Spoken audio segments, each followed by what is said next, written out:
જ્યારે આપણે કોઈ શાનદાર પ્રોડક્ટ જોઈએ છે ત્યારે આપણા મગજમાં પહેલો વિચાર શું આવે છે? વાહ, શું આઈડિયા છે, ખરું ને?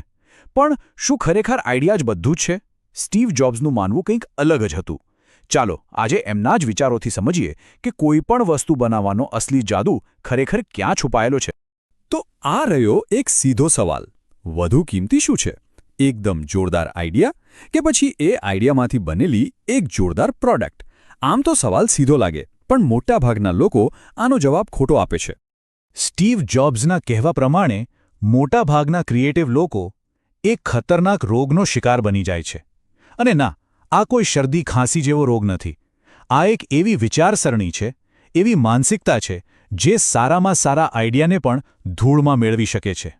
જો સ્ટીવ જોબ્સ શું કહે છે કે એક સારો આઈડિયા અને એક સારી પ્રોડક્ટ એની વચ્ચે છે ને જબરદસ્ત કારીગરી છે. મતલબ કે આઈડિયા તો ખાલી શરૂઆત છે, એક નાનકડો ટણખો. એને હકીકતમાં બદલવાની જે આખી પ્રોસેસ છે ને એ એટલી લાંબી અને એટલી બધી અઘરી હોય છે કે છેલ્લે તો ઓરિજિનલ આઈડિયા પણ ઘણો બદલાઈ ગયો. તો આ છે એ રોગ. એવું માની લેવું કે બસ મસ્ત આઈડિયા આવી ગયો, હવે તો 90% કામ પતી ગયું. આ એક એવી ભૂલ છે જેમાં આપણે આઈડિયાના રોમાંચમાં એટલા ખોવાઈ જઈએ છીએ કે એની પાછળ લાગનારા હજારો કલાકોની મહેનત, નિષ્ફળતાઓ અને સતત સુધારા વધારાના તો સાવ ભૂલી જ જઈએ છીએ.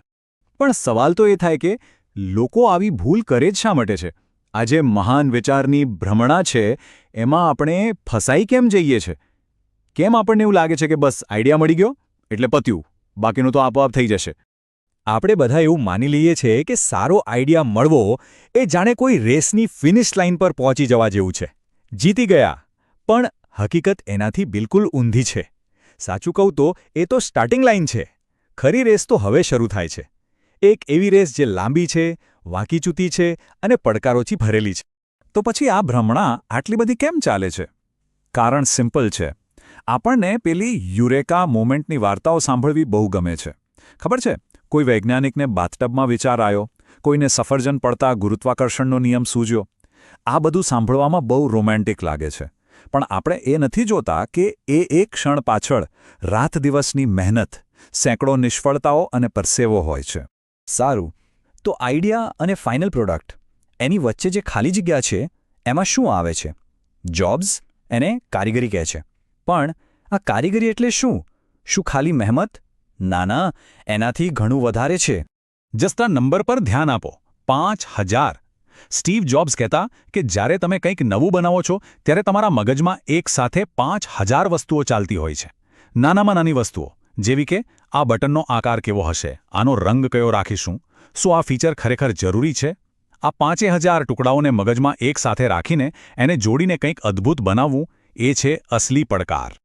તો આ કારીગરી એટલે બીજું કંઈ નહીં, પણ તમારા મૂળ આઈડિયાને સતત બદલતા રહેવું, એને વધુ સારો બનાવતા રહેવું.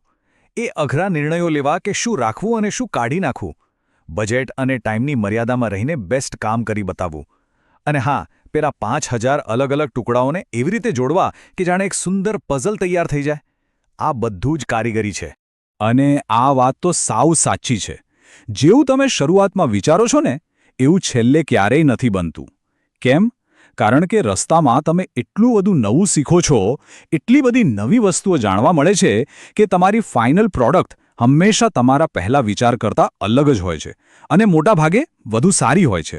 હવે કોઈને એવો સવાલ થાય કે જો આ બધું આટલું અઘરું છે, આટલું માથાકૂટવાળું છે, તો પછી કોઈ કરે જ શું કામ? વેલ, કારણ એ છે કે આ અઘરી પ્રોસેસમાં જ અસલી જાદુ છુપાયેલો છે. કોઈ પણ વસ્તુ બનાવવાની જે આખી જર્ની છે ને એ કોઈ સીધો હાઈવે નથી. એ તો રોજ એક નવી ગૂંચ ઉકેલવા જેવું છે. આજે કોઈ કોડ બરાબર ચાલતો નથી તો કાલે માર્કેટમાં કંઈક નવું આવી જાય છે. દરરોજ સવારે એક નવો પ્રોબ્લેમ તમારી સામે ઊભો જ હોય છે. પણ મજાની વાત એ છે કે આ જ પ્રોબ્લેમ્સમાં તક છુપાયેલી છે. દરેક સમસ્યા તમને કંઈક નવું શીખવાડીને જાય છે. દરેક ભૂલ તમને વધુ સારો રસ્તો શોધવા માટે મજબૂર કરે છે. આ પડકારો જ તમને આગળ ધકેલે છે, વધુ સારા બનાવે છે. અને બસ આ જ છે આખી વાતનો સાર. સ્ટીવ જોબ્સ એ જ કહેવા માંગતા હતા. જાદુ કોઈ યુરેકા મોમેન્ટમાં નથી, કોઈ ચમત્કારિક આઈડિયામાં નથી. અસલી જાદુ તો એ આખી પ્રોસેસ છે.